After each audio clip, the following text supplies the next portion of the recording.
यहाँ पर question number 1 है जो कि 18 Feb 2021 में।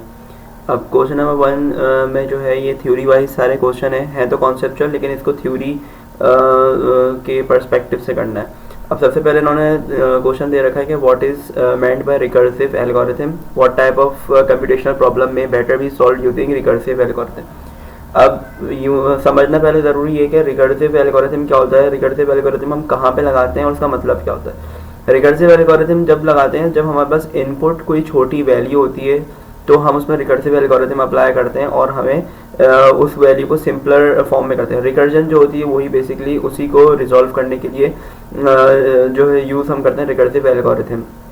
अब बात करते हैं कौन सी टाइप की कंप्यूटेशनल प्रॉब्लम है जो कि जल्दी सॉल्व हो सकती हैं रिकर्सिव एल्गोरिथम को लेकर। तो वो प्रॉब्लम्स जिसमें आपका सिंपलर इनपुट है, यानी इसमें क्या समझ लो कि आपको लूप लगाने की ज़रूरत नहीं पड़ रही, आपको एंड कंडीशन पता है। लूप तो हम जब लगाते हैं ना, जब हम एक इनपुट दे देते हैं और हमें वो एक साइकिल चलानी होती है कि जब तक ये नंबर आ जाए कंडीशन वाइज वो। लेकिन रिकर्सिव में ऐसा नहीं होता, आपके पास इनपुट वैल्यूज इतनी कम होती हैं कि आप उसमें नॉर्मल रिकर्जन करके पहुंच सकते हैं। तो वो लूप में चलने में जो टाइम लगता है जो रिकर्सिव फंक्शन होता है या एल्गोरिथम होता है वो उससे कम टाइम पे जो है वो रीच कर जाता है। फिर हम बात करते हैं कि बाइनरी ट्री और जनरल ट्री में जो है वो क्या फ़र्क है, क्या डिफरेंस है।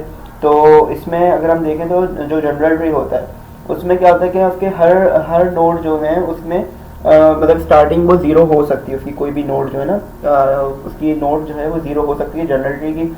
और जनरल ट्री की कोई लिमिट नहीं होती, उसके जो है नोड जो चिल्ड्रन होते हैं वो कितने भी हो सकते हैं, लिमिटलेस, ठीक है। और इसमें कंडीशन ये है कि ये एम्प्टी नहीं हो सकती, खाली नहीं हो सकती, ठीक है। तो इस वजह से तो ये हो गई जनरल ट्री की बात। अगर हम बाइनरी ट्री की बात करते हैं तो बाइनरी ट्री होता है बैलेंस, यानी मैं इसके अभी डायग्राम भी दिखाऊंगा तो उससे और ज़्यादा क्लियर हो जाएगा कि बाइनरी ट्री और जनरल ट्री। जनरल ट्री जो बाइनरी ट्री जो होता है उसमें दो साइड्स होती हैं, लेफ्ट साइड और राइट साइड होती है। और लेफ्ट साइड और राइट साइड में क्या होता है दोनों बैलेंस होती हैं। इसको जैसे कि मैं यहाँ पे दिखा भी देता हूँ।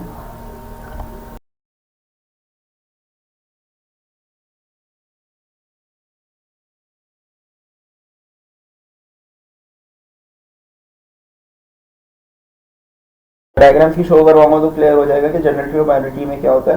तो जनरल बाइनरी ट्री में यही होगा कि उसमें सिर्फ दो सब ट्रीज बनते हैं जो बाइनरी ट्रीज होती है ना, यानी लेफ्ट सब ट्री और राइट सब ट्री। जबकि जनरल में क्या होता है कि दो सब ट्रीज नहीं बनते बल्कि वो एक से ज़्यादा सब ट्रीज बनते हैं। तो इसलिए जो बाइनरी ट्री होता है उसमें दो सब ट्रीज हैं। और बाइनरी ट्री में क्या होता है कि हर नोड के मैक्सिमम दो ही चिल्ड्रन हो सकते हैं, उससे ज़्यादा चिल्ड्रन उसमें नहीं हो सकते।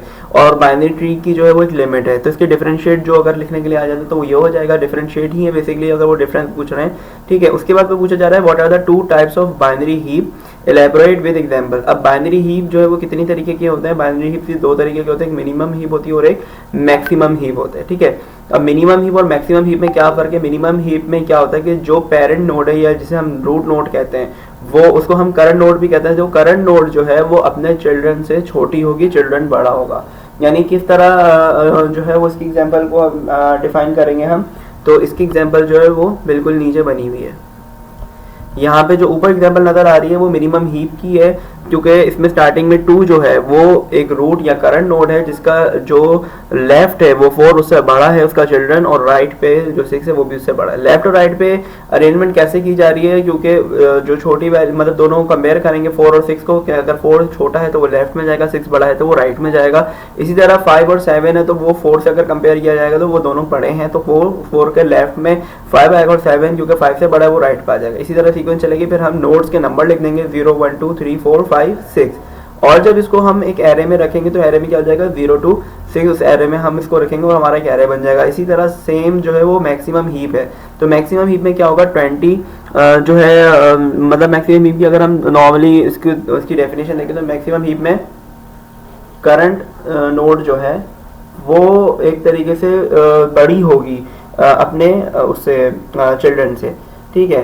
तो करंट नोड अगर यहाँ पे देख भी ले तो करंट नोड 20 है, लेफ्ट में इसका चिल्ड्रन है जो कि 9 है और राइट पे जिसका चिल्ड्रन है वो 10 है, वो उसका 10 है, ठीक है। इसी तरह आप जब इसमें लेफ्ट पे आते हैं तो वो 8 है और जो कि 9 से छोटा है, और राइट पे आएंगे तो वो 7 है और जो कि उसमें क्या कहते हैं 8 से जो है वो बड़ा है। ठीक है। तो इसमें क्या है कि इसमें मतलब स्मॉलेस्ट वैल्यू जो कि लेफ्ट पे आएगी और जो ग्रेटेस्ट वैल्यू होगी वो राइट पे आएगी, और जो पेरेंट नोड होगा वो एक तरीके से ऊपर रहेगा। ठीक है, तो इस तरह जो है वो ये वाला क्वेश्चन सॉल्व हो जाएगा। सिर्फ डेफिनेशन वाइज लिखनी मगर कॉन्सेप्ट का यही है। ठीक है, सी में अगर हम देखें, सॉरी डी में हम देखें कि डिफरेंशिएट करना है हमें डायरेक्टेड ग्राफ में और अनडायरेक्टेड ग्राफ में, इन दोनों में डिफरेंशिएट करना है और इसी एग्जाम्पल्स भी देनी है। अब डायरेक्टेड ग्राफ क्या होता है और अनडायरेक्टेड ग्राफ क्या होता है? जो डायरेक्टेड ग्राफ होता है उसमें हमें ये पता होता है कि हम कौन सी नोड से किस नोड की तरफ जा रहे हैं, हमें ये चीज़ पता होती है। ठीक है, हमें डायरेक्शन मिली हुई होती है। और अनडायरेक्टेड ग्राफ क्या होता है? हमें एक ग्राफ तो मिला हुआ है लेकिन हमें उसमें ये नहीं पता होता कि कहाँ से हम किस चीज़ की तरफ हम जा रहे हैं। ठीक है, इसी तरह अगर मैं इसको डायग्राम के हवाले से देखता हूँ तो यहाँ पर डी के आंसर में देखेंगे तो सबसे पहले मैंने जो बना रखा है वो एक अनडायरेक्टेड ग्राफ जो मोस्ट राइट पे बना हुआ है। अब अनडायरेक्टेड ग्राफ में क्या है, एक साइकिल भी बन रही है, ग्राफ भी बन रहा है, तो ये ट्री तो खैर नहीं हो सकता, खैर ट्री की इसमें बात हो भी नहीं रही है। अब ए से अगर हम देखें तो ए से दो तरफ डायरेक्शन जा रही है, सी की तरफ भी और बी की तरफ भी। इस तरह मैं बी को देखता हूँ तो बी की तरफ भी दो डायरेक्शन जा रही है, ए की तरफ भी और सी की तरफ भी। जो एरोज बने हुए वो एरो मैंने समझाने के लिए बना रखे हैं, जबकि एरो बने हुए नहीं होते। यानी अगर एरो नहीं बने हुए होंगे तो हमारे पास सिचुएशन जो है वो मल्टीपल आ गई, यानी ए से भी आप दोनों तरफ जा सकते हो, बी से भी और सी से भी, यानी स्पेसिफिक डायरेक्शन डिफाइन नहीं है। लेकिन जो हमें डायरेक्टेड ग्राफ नजर आ रहा है लेफ्ट पे, इसमें हमें डायरेक्शन जो एरो बने हुए वो मैंने खुद से नहीं बनाए, वो एरो और नॉर्मली मिले हुए मतलब दिए हुए होंगे। अब ए से जो है वो जो डायरेक्शन है वो कहाँ जा रही है, वो एक सिंगल रूट पे जा रही है। मतलब ए से जो है वो डायरेक्शन आपको बी की तरफ भी लेके जा रही है और सी की तरफ भी लेके जा रही है, लेकिन आपको यूं कह सकते हो कि इसमें डायरेक्शन जो है वो एक डिफाइन है। यानी बी और सी की अगर मैं बात करूं, बी और सी से ए की तरफ जाने का एक ही रास्ता है। ये जो है वो मल्टीपल रास्ते को यूज नहीं कर सकते, इसका मतलब इनके पास डायरेक्शन है जो कि सिंगल डायरेक्शन मौजूद है। ठीक है, जाहिर जिस तरह ए से बी की तरफ कोई चीज जाएगी तो उसी तरह रिवर्स बैक भी बी से ए की तरफ ही हो पाएगी, वो बी से सी की तरफ नहीं हो सकती। और अगर बी से सी की तरफ हमें जाना होगा तो पहले बी से ए की तरफ जाएंगे फिर सी की तरफ जाएंगे, और इसी तरह सी से बी की तरफ जाने का भी ये होगा। तो ये जो नॉर्मल ग्राफ होता है इसको हम डायरेक्ट ग्राफ कहते हैं। ठीक है, प्लस इसकी डेफिनेशन है, डेफिनेशन को देख सकते हैं कि हम इसमें नोड्स हैं, नोड्स में फिर एजेस और वर्टिसेस वगैरह का इसमें जो है वो देख के समझ में आ जाएगा। ठीक है, यानी नॉर्मली अगर हम डायरेक्शन की बात करते हैं तो एजेस जो हैं उनके पास डायरेक्शन नहीं होती है। अगर एजेस के पास डायरेक्शन जो है वो डायरेक्टेड ग्राफ होता है, और अगर नहीं होती तो वो अनडायरेक्टेड ग्राफ होता है। ठीक है, अब इसके ई को देख लेते हैं, ई में क्या बात हो रही है। अच्छा, ई में बोला जा रहा है कि क्विक सॉर्ट जो है वो फास्टर एल्गोरिथम में सॉर्टिंग का, और अगर है तो ये बताना है कि क्यों और कैसे।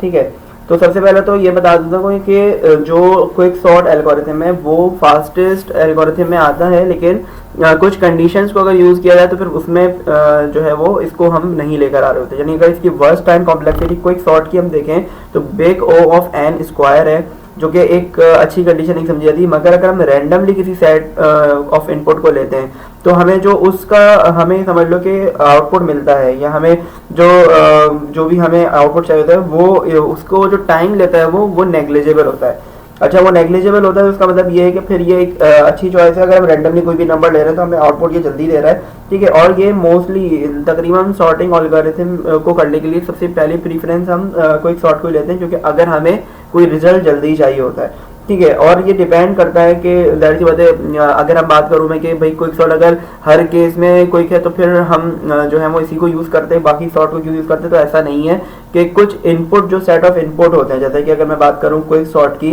तो क्विक सॉर्ट जो है वो वैसे तो इसकी परफॉर्मेंस अच्छी होती है, आउट परफॉर्म करता है ये, लेकिन कुछ इसके वेरिएंट्स ऐसे हैं जो कि जैसे कि अगर मैं बात करूँ कि एक ऐसा इनपुट मैं लेता हूँ, ठीक है, जिसमें हम क्या करेंगे, हम ऐसे केस के यूज करेंगे जिसमें रेडिक सॉर्ट अच्छा परफॉर्म कर सके। तो उस सिलसिले में क्या होगा कि हम क्विक सॉर्ट को इग्नोर करते हैं, लेकिन नॉर्मली मोस्टली केसेस में क्या करते हैं, क्विक सॉर्ट को हम यूज करते हैं, जिसकी वजह ये होती है कि ये इसकी परफॉर्मेंस अच्छी है और ये जल्दी रिजल्ट दे देता है, टाइम कॉम्प्लेक्सिटी कम कवर करता है। ठीक है, कुछ केसेस में ये होती है उसकी टाइम कॉम्प्लेक्सिटी जो जब इसकी वर्स्ट जो केस टाइम कॉम्प्लेक्सिटी है बस वो इसकी इसलिए अच्छी नहीं होती, जब बहुत बड़ा डेटा आ जाता है तो फिर इसकी परफॉर्मेंस जो थोड़ी सी बिग ऑफ एन स्क्वायर बन जाती है। तो उस वक्त हम इसको अवॉइड करते हैं, उस वक्त हम इसको इसकी जगह पे रेडिक सॉर्ट को यूज करते हैं। ठीक है, इसके सॉल्यूशन को भी दिखा देता हूँ मैं यहाँ पे।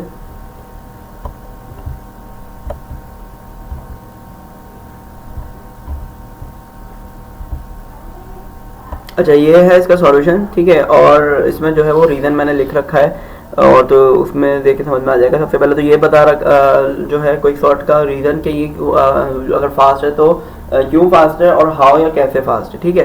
तो ये जो है, अच्छा अब सेकंड नंबर क्वेश्चन नंबर पे देख लेते हैं, जिसमें एक एल्गोरिथम एक प्रोग्राम दे रखा है, सूडो कोड दे रखा है, जिसमें उन्होंने बोला है कि ये रीड करना है केयरफुली और फिर बताना है कि इसमें क्या पर्पस है इसको जनरेट करने का, और इसको क्यों मतलब जनरेट किया जा रहा है, इससे क्या हमें रिजल्ट मिल रहा है, सब चीज़ें ना। तो सबसे पहले तो इसको अगर देखो तो एन, इसमें ना ये कंडीशंस लगी हुई है। क्या कंडीशन लगी हुई है कि अगर एन वन के अंदर एन नॉर्मली रख दिया इन्होंने, ठीक है। अब एन कोई भी नंबर, कोई भी इंटीजर हो सकता है जो एन वन के अंदर स्टोर्ड है। अब अगर एन वन की मैं ये कंडीशन लगा दो कि एन वन जीरो से छोटा या जीरो के बराबर है तो मुझे आउटपुट जीरो मिलेगा, ठीक है। लेकिन अगर ऐसी कंडीशन नहीं होती, जो एन वन के अंदर मैंने एन स्टोर करवाया हुआ है, तो अगर मैं n कोई भी इनपुट करता हूं तो मुझे n1 मिलेगा। लेकिन अगर ये कंडीशन पूरी नहीं हो रही तो मुझे n1 n2 की शक्ल में मिलेगा, और n3 जो होगा वो n1 में से एक माइनस होकर मिलेगा, ठीक है। फिर एक कंडीशन लग रही है कि हमें अगर n3 जीरो से बड़ा मिल जाता है तो इसका मतलब ये है कि फिर एक वाइल का लूप चलेगा। वाइल का लूप क्या करेगा, वो n2 को n1 से मल्टीप्लाई कर देगा और n3 को हमें एक जो है वो डिक्रीमेंट करके वैल्यू देगा, और फिर जो आंसर आएगा उसको उसके बाद जो आंसर मतलब n2 जो हमारे पास फाइनल n2 होगा वो हमें राइट करना पड़ेगा, ठीक है। तो एक तरीके से अगर देखा जाए तो इसमें कंडीशन क्या चल रही है, इसमें कंडीशन ये चल रही है कि अगर मेरे पास कोई भी नंबर होता है जीरो या जीरो से छोटा तो मेरे पास इफ का तो मेरे पास कंडीशन चलेगी, ठीक है। लेकिन अगर मेरे पास जीरो से छोटा नहीं होता, लेट्स सपोज मेरे पास कोई नंबर 2 आ जाता है या 1 आ जाता है, जीरो से बड़ा कोई नंबर आ जाता है, तो मेरे पास एल्स की कंडीशन चलेगी। और एल्स की कंडीशन चलेगी, जैसे कि मैं 2 की बात करता हूँ तो एल्स की कंडीशन चलेगी तो n1 की जगह तो मुझे 2 मिल जाएगा, n2 की जगह मुझे 2 मिल जाएगा क्योंकि n1 में ऑलरेडी 2 होगा स्टोर्ड। फिर n3 की जगह मुझे मिलेगा 1, लेकिन 1 अगर मुझे मिलता है तो मैं ये देखूंगा कि 1 क्या 0 से बड़ा है। अगर 1 0 से बड़ा होगा तो मुझे n3 का लूप भी चलता हुआ नजर आएगा, और n3 का जब लूप चलेगा तो n3 का जब लूप चलेगा तो n2 के अंदर क्या चीज आ जाएगी, n2 में n1 स्टोर हो जाएगा। तो n1 में मैंने जो है स्टार्टिंग में क्या लिया था, अगर मैं 3 लेता हूँ n1 में तो यहाँ पे 3 आ जाएगा, और n3 में क्या हो जाएगा 2 मल्टीप्लाई कर दूंगा तो 3 to 6, या मैं अगर n1 की जगह 2 लेता हूँ तो मुझे 2 1 2 मिल जाएगा। फिर n3 को देखूंगा तो 2 में से 1 निकल जाएगा तो मुझे मिल जाएगा 1, ठीक है। तो इस वजह से नहीं, नॉर्मली n3 को हमारा 1 ही बच रहा था, 1 में से 1 निकलेगा 0 बच जाएगा। फिर जो वाइल लूप होगा वो एंड होगा, और आखिरी में जो फाइनल जो n2 की वैल्यू आ रही थी वो कौन सी, मतलब क्या आ रही थी n2 की वैल्यू, जो वाइल लूप के अंदर आ रही थी। अब वाइल लूप से बाहर वाली वैल्यू को हम नहीं देखेंगे, जो इसके अंदर वैल्यू आ रही थी वो आ रही थी हमारे पास 2, तो उसको लिख देंगे, ठीक है। अगर मेरे पास कुछ सिचुएशन ऐसी होती कि मेरे पास 0 वैल्यू लेता मैं n को, ठीक है, या मैं -1 या कुछ ऐसी वैल्यू ले लेता तो मेरे पास एल्स का लूप नहीं चलता, मेरे पास इफ का लूप चलता, एल्स का लूप नहीं चलता, वाइल का लूप भी नहीं चलता, और फिर मुझे सिर्फ n2 की वैल्यू मिलती। n2 की वैल्यू मुझे उस वक्त क्या मिलती, तो उस अगर मैं इससे छोटी लेता वैल्यू यानी -1 या 0 वैल्यू लेता तो मुझे एक तो आउटपुट में 0 मिलता, ठीक है। और n2 में मुझे क्या मिलता, मुझे n2 में कुछ भी नहीं मिलता क्योंकि n2 बन ही नहीं पाता, एल्स की कंडीशन से वो गुजर ही नहीं पाती चीज़, ठीक है। तो इस वजह से मुझे n2 मिलता नहीं। तो यहाँ पे इसका अगर मैं पर्पस देखूँ तो इसका पर्पस ये कि आपको आउटपुट तो जनरेट करना है जो कि हर किस्म के इंटीजर को एक्सेप्ट कर सकता है। अगर मैं नेगेटिव को लूँ तो नेगेटिव में भी कोई एरर नहीं आएगा, नेगेटिव से कंडीशन जनरेट होगी, और अगर मैं पॉजिटिव लूँगा तो पॉजिटिव से भी एक कंडीशन जनरेट होगी, ठीक है। बेसिकली क्या है कि हमें आउटपुट में दोनों कंडीशंस को लेते हुए जनरेट करना है, यानी हमें n2 की वैल्यू से अंदाजा लगाना है कि कंडीशन कौन सी ली गई है। अगर n2 की वैल्यू जो भी आती है, ठीक है, अगर क्योंकि n2 की वैल्यू बेसिकली 1 की वैल्यू है, अगर मैं n2 4 ले लेता हूं तो n2 की वैल्यू 4 है तो मैं खुद अंदाजा लगा सकता हूं कि 4 वैल्यू अगर है तो वाइल कंडीशन से गुजर के आ रही है वो, ठीक है। और अगर वैल्यू बहुत छोटी है तो मैं समझ जाऊंगा कि वाइल कंडीशन को यूज नहीं कर रहा है, तो ठीक है। और अगर इस एल्गोरिथम के फंक्शन का नाम देखा जाए तो फनी एल्गो के नाम से जो है उसका फंक्शन का नाम है, जो कि एंड में एंड भी हो रहा है, ठीक है। तो बस इसमें यही चीज़ें जो आगे कन्फिगर आपको वो वैल्यू करनी है और जनरेट आपको n2 की वैल्यू करनी है, और ये आपको n2 की वैल्यू से अंदाजा लगाना है कि वो वैल्यू जो हो रही है जनरेट वो किस कंडीशन से पास हो गई, इफ एल्स की कंडीशन से या वाइल की कंडीशन से। ऐसा नहीं हो सकता कि इफ एल्स की कंडीशन और वाइल की तीनों में से होती भी हुआ है। अगर इफ की कंडीशन से पास हो रही है तो वाइल की कंडीशन से भी पास होना पॉसिबल है, और एल्स की कंडीशन से पास हो रही है तो वाइल की कंडीशन से भी पास होना पॉसिबल है, लेकिन इफ और एल्स और वाइल तीनों से पॉसिबल पास आउट होना नहीं है इसका, ठीक है। तो ये जो है वो क्वेश्चन नंबर 2 है, जिसका सॉल्यूशन मैं यहाँ पे नीचे दिखा भी देता हूँ।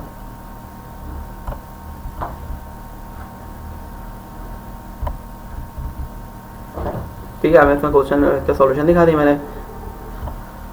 अब आता है यहाँ पे इन्होंने पूछ रखा है क्वेश्चन और भी, जो कि क्वेश्चन नंबर 3 है, जिसमें उन्होंने बोला है कि finding smallest element and the minimum element. ठीक है, क्वेश्चन नंबर 2 में टाइम कॉम्प्लेक्सिटी का भी देख लेते हैं, क्योंकि इन्होंने टाइम कॉम्प्लेक्सिटी की बात नहीं कर रखी, तो फिर हम आगे इन्होंने एसिम्प्टोटिक रन टाइम कॉम्प्लेक्सिटी की भी बात कर रखी है कि ये भी बताना है कि इसकी एसिम्प्टोटिक रन टाइम कॉम्प्लेक्सिटी क्या है।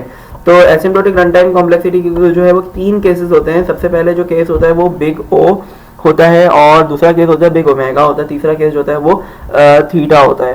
तो जो पहला केस है बिग ओ, वो कब काम आता है, जब हमारा कोई भी एल्गोरिथम बहुत ज़्यादा टाइम लेता है किसी भी चीज़ को पूरा करने में, तो वो वर्स्ट केस बन जाता है। और उसका अपर बाउंड का मतलब है जो उसका ग्राफ नजर आ रहा है वो अपर बाउंड गिरा रहा है, जब दो जो लाइंस जो है वो इंटरसेक्ट एक पॉइंट में करें, उसका अपर बाउंड हम कह रहे हैं।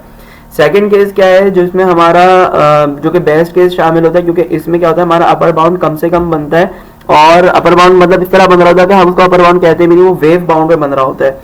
तो उसमें क्या होता है कि वो कम से कम टाइम लेता है पूरा होने के लिए, वो बेस्ट केस बन जाता है। और थीटा को अगर देखा जाए तो थीटा में हमारे एवरेज केस होते हैं, यानी वो टाइम ज़्यादा नहीं ले रहा है और किसी भी अपने पर्पज या टास्क को कंप्लीट होने में। ठीक है, अगर वो किसी भी टाइम को कंप्लीट होने में टाइम नहीं ले रहा है, तो उसका मतलब ये है, तो वो क्या कर रहे हैं इसमें अच्छा यहाँ पर फिर एवरेज केस है, जो कि एक एवरेज टाइम में एवरेज टास्क को पूरा करके दे रहा है। फिर हम देखते हैं बिग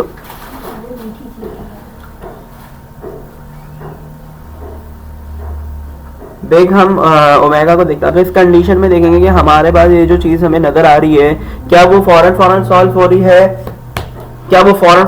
हो रही है, या वो जो है एवरेज केस या बेस्ट केस को लेके सॉल्व हो रही है, और या वो बहुत ज़्यादा टाइम ले रही है।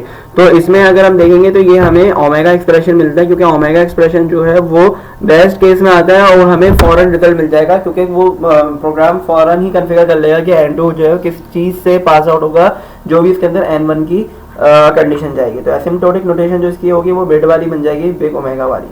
ठीक है, अब अगर हम इसके बाद देखते हैं क्वेश्चन नंबर 3 को, जिसमें हमें बताना ये है कि ऐसा हमें एल्गोरिथम डिज़ाइन करना है जिसमें मिनिमम और मैक्सिमम दोनों एलिमेंट को लेना है, यानी उसमें स्मॉलेस्ट एलिमेंट भी हो, लार्जेस्ट एलिमेंट भी हो, एक एरे से बनाना है हमें, और उसमें जो एरे हो वो अनसॉर्टेड हो। ठीक है, उसका साइज n हो, यानी कुछ भी हो सकता है, अपनी मर्जी से एक आर्बिट्रेरी साइज का ले सकते हैं।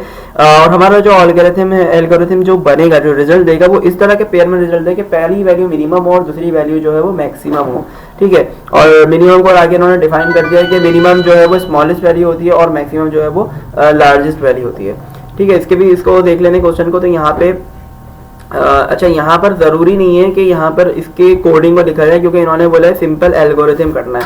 तो एल्गोरिथम में कोडिंग नहीं आती है, हम स्टेप सिर्फ लिखेंगे, वो भी सही है, लेकिन इसको जो है वो कोडिंग के जरिए भी अगर कोई लिखना चाहे तो लिख सकता है। तो सबसे पहले हम इंट लिखेंगे, इंटीजर को लिखेंगे, फिर हम गेट करेंगे किस तरह किस सिचुएशन में, क्योंकि हमें पहले मिनिमम चाहिए और फिर मैक्सिमम चाहिए, तो मिनिमम और मैक्सिमम। फिर हम क्या करेंगे, दोनों को किसी ना किसी एरे में रखेंगे, तो एरे को डिक्लेयर करना पड़ेगा। तो एरे जो है वो इंट ए होगा और एरे का साइज जो है वो आर्बिट्रेरी होगा, तो हम इंटीजर n लिख देंगे।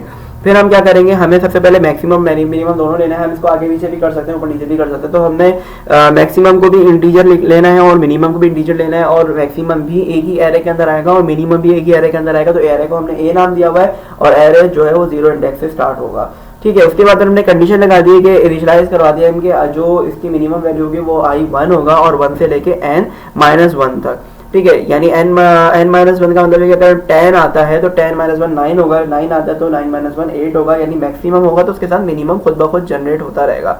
और अगर 1 होगा तो 1-1 0 होगा, यानी एक मैक्सिमम के साथ मिनिमम खुद ही जनरेट हो रहा है और नॉर्मली आपकी वो चीज़ चलती जा रही है। ठीक है, फिर हमने क्या करा, जो एरे है उसके अंदर हमने इनिशियलाइज वाली जो है वेरिएबल को रखा और हमने उसमें एक कंडीशन लगा दी कि अगर वो मैक्सिमम से बड़ी वैल्यू होती है, अगर वो मैक्सिमम से बड़ी वैल्यू होती है, जैसे कि अगर ए आई है और वो मैक्सिमम से बड़ी होती है। मैक्सिमम का मतलब क्या है कि मैक्सिमम को हम पहले देख लेते हैं कि मैक्सिमम है क्या। मैक्सिमम मतलब है कि ए एरे 0, यानी कुछ भी नहीं है उसमें। अगर 1 होता है तो ये बड़ा होना ही होना है, क्योंकि आई तो हमने ऑलरेडी 1 ले रखा है। तो ये मैक्सिमम 1 होता है तो हमारे पास क्या होगा, हमारे पास जो आंसर या इनपुट आउटपुट आएगा वो मैक्सिमम के नाम से आएगा, वो मैक्सिमम के वेरिएबल के अंदर जाके स्टोर हो जाएगा, जो भी ए आई होगा। ठीक है, और अगर ऐसा नहीं होता तो क्या होगा, हमारा ए आई मिनिमम, यानी अगर मैं ए आई की जगह कोई ऐसी कंडीशन ले देता हूँ जो कि मिनिमम बनती है, तो फिर हम क्या करेंगे, वो मिनिमम में जाके स्टोर हो जाएगी। तो जब वो मिनिमम आई से कोई छोटी वैल्यू होती है तो हम क्या करेंगे, मिनिमम लिख देंगे और मिनिमम के अंदर वो ए आई यानी एरे आई जाके स्टोर हो जाएगा। तो इसका आंसर हम किस तरह लिखेंगे, हम इंट ans लिखेंगे और 2 इसलिए लिखेंगे क्योंकि हमारे पास हमें 2 वैल्यूज चाहिए। तो एक एरे के अंदर 2 वैल्यूज हमें चाहिए और इंट आंसर का नाम हमने दे दिया है उस एरे को, और यहाँ पे हमने 2 लिख के इक्वल्स टू और हमने ब्रैकेट में लिख दिया कि हमें कौन सी 2 वैल्यू चाहिए, मिनिमम कॉमा मैक्सिमम। जो मिनिमम के अंदर स्टोर होगी वो मिनिमम में आ जाएगी, जो मैक्सिमम में स्टोर होगी वो मिनिमम मैक्सिमम में आ जाएगी। फिर रिटर्न जो है वो आंसर करेंगे और हमें यहाँ पर हमारा जो है वो एल्गोरिथम पूरा हो जाएगा।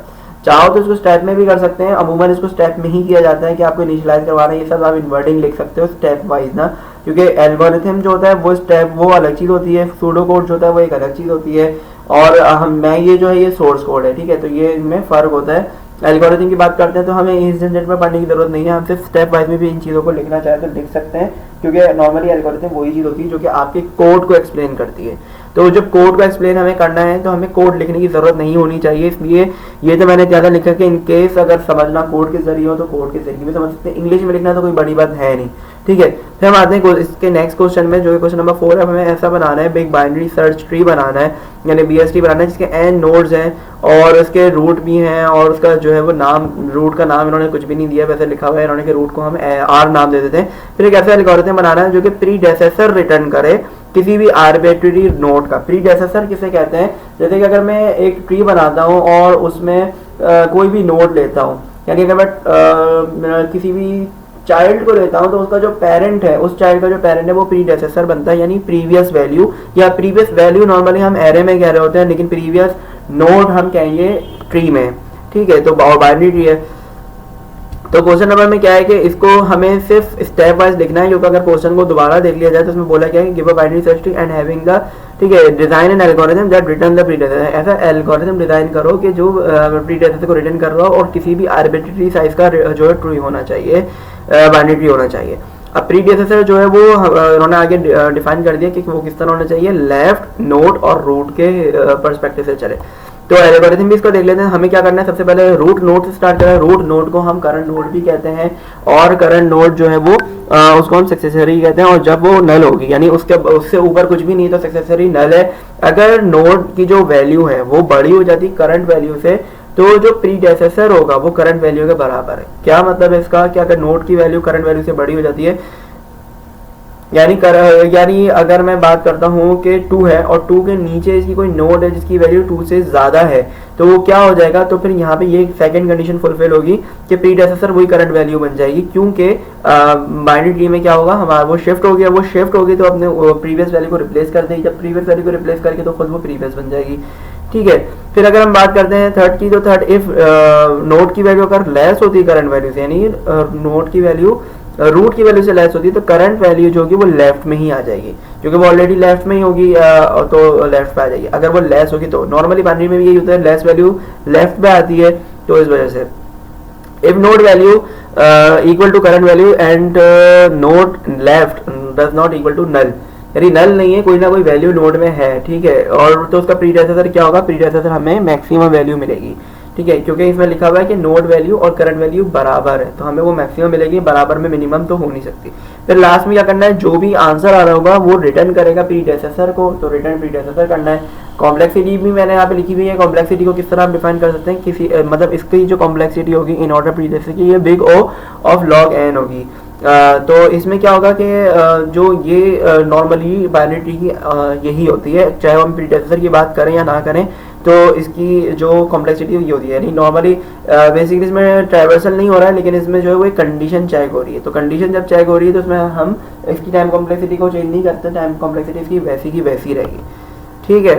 फिर हम आते हैं 5 पे, तो हमें एक वेट ग्राफ बनाना है। वेट ग्राफ क्या होता है, मतलब एक ऐसा ग्राफ बनाना है जो कि ट्री ना हो, अभी समझ में भी आ जाएगा, जिसके साथ वर्टिसेस हो और 15 एजेस हो, ठीक है, और आर्बिट्रेरी वैल्यू कोई भी वैल्यू अपनी तरफ से लिख सकते हैं। फिर उसी को यूज करके हमें एक मिनिमम स्पैनिंग ट्री बनाना है, और मिनिमम स्पैनिंग ट्री बनाना है एक एप्रोप्रिएट एल्गोरिथम को यूज करके अपनी ही किसी भी चॉइस के, ठीक है। तो अब मैं यहाँ पे नीचे लिखता हूँ, मैंने जो यूज़ करा है वो क्रुस्कल करा है। सबसे पहले तो मैं यहाँ पे लिख देता हूँ कि हमें जो गिवन दे रखा है, इन्होंने बोला कि वर्टिसेस 7 होने चाहिए। तो सबसे पहले अगर मैं 0 से स्टार्ट करता हूँ तो मुझे 6 वर्टिसेस मिलेंगे और मुझे एजेस चाहिए 15। तो 15 एजेस का मतलब है कि जो भी रूट जा रहे हैं वो 15 होने चाहिए मेरे पास। तो रूट जो जा रहे हैं वो 15 होने चाहिए, यानी वो नंबरिंग में कुछ भी अपनी तरफ से आर्बिट्रेरी इन्होंने लिखा हुआ है, यानी अपनी मर्जी से कोई भी दे सकता हूँ नंबरिंग, वो मैंने दे दी। और 15 बस बनने चाहिए जाने वाले रूट, तो 15 को काउंट करोगे तो 15 ही बनेंगे। ठीक है, लूप भी काउंट हम कर सकते हैं और लूप अगर डबल लूप भी काउंट कर सकते हैं। फिर हम क्या करेंगे, प्रेम एल्गोरिथम यूज करेंगे। प्रेम एल्गोरिथम में सबसे पहले लूप को हटाते हैं, लूप क्योंकि यहाँ पे नजर नहीं आ रहा है, बट डबल रूट को हटाते हैं। डबल रूट जैसे 1 और 2 में डबल रूट जा रहा है, एक ऊपर वाली वैल्यू 12 है, नीचे वाली वैल्यू 8 है, तो हम किसे हटाएंगे, हम उसे हटाएंगे जो वैल्यू मैक्सिमम है। इसी तरह जो है 3 और 4 को देखेंगे और 6 और 5 को देखेंगे, इसमें भी मिनिमम वैल्यू को रहने देंगे, मैक्सिमम वैल्यू को हटा देंगे। उसके बाद 0 से स्टार्ट करेंगे, 0 से 2 रूट जाना है, 0 से 1 की तरफ भी जा रहा है, 0 से 6 की तरफ भी जा रहा है। तो 0 से 1 की तरफ जा रहा है वो 4 है और 0 से 6 की तरफ जा रहा है वो 10 है। तो 4 जो है और 0 से 6 जो है वो 11 है। तो हम इसमें मिनिमम वाले को रखेंगे और 4 को रखेंगे। फिर इसी तरह हम आगे रूट्स को देखेंगे कि 1 की तरफ से 2 रूट जा रहे हैं, एक जा रहा है 1 से 6 की तरफ, 1 से 2 की तरफ, क्योंकि ऊपर वाला तो ये हम एक्स्ट्रा हटा चुके हैं जो डबल चल रहा था। तो 8 और 2, तो हम सबसे पहले किसे रखेंगे, हम 2 को रखेंगे। लेकिन ये ख्याल रखना है कि 2 को अगर रख रहे हैं तो साइकिल नहीं बननी चाहिए, ठीक है। तो हम इसको रखेंगे, उसके बाद हम 2 को यूज़ करेंगे और आगे कंडीशन को दिखा देता हूँ कि आगे कंडीशन कुछ आपको इस तरह का ट्री जो मिलेगा वो मिनिमम स्पैनिंग ट्री का मिलेगा, ठीक है।